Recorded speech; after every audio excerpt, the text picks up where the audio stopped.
This is a question submitted by the Garvey campaign. Again, reading word for word. Can you please give an example of a time when you realized you were wrong about something or your approach was bad and what you did to correct your course?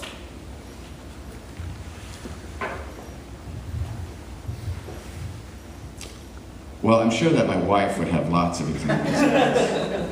And I'm trying to think of one that's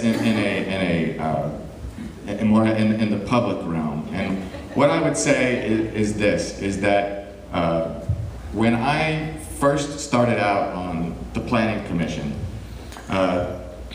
I believed that part of the role of the Planning Commission was to think about, to kind of understand where the county board was headed and to sort of help bolster the county board's position.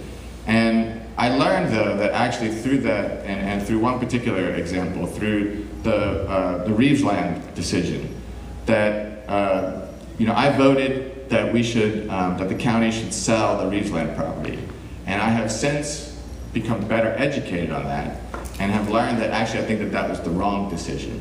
And part of the reason why I was wrong is it's less to do with the actual individual policy implications of that, and more I was wrong in my thinking and how I approached my responsibilities as a planning commissioner. And I now understand that as a planning commissioner that actually I believe that my role is to be a voice for the community and to give the best advice to the county board, not based on what the county board wants to hear, but what they need to hear as a voice from the community.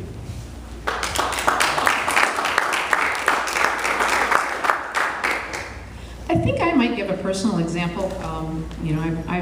In 20 years, there are a lot of times I've kind of moved forward here and moved back and made adjustments, because you always have to be taking in new information and figuring out what's the best thing to do.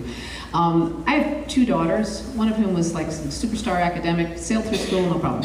The other one had some health issues, some learning disabilities. School was really hard. She didn't like school. I was worried she was even going to make it through. She was at Wakefield and needing to do her one AP course, because that's one of the things we require at Wakefield. Even for students it's hard for. We've known even if they don't do well, it's really good for them to do that and have that experience. So she was taking AP history. She was also taking training at the Career Center to be an EMT, which she really liked. And I found myself, as we were getting to the end of the year, biting my fingernails and saying, "You're not studying for your history exam. You need to be studying for your history exam." And she'd say, "What do I care about history? It happened in England 500 years ago. That doesn't mean anything to me, Mom. I need to do this. I am going to be on an ambulance and I'm going to be doing this work. This is my career. This is my life. I need to pass this exam." And I kind of did a, right. This is her life. She's not the same as my academic superstar. Academics were easy to me. She's a different kind of person. She actually knows what's going to be right for her. She passed that history class, but she did become an EMT and work on an ambulance for a while.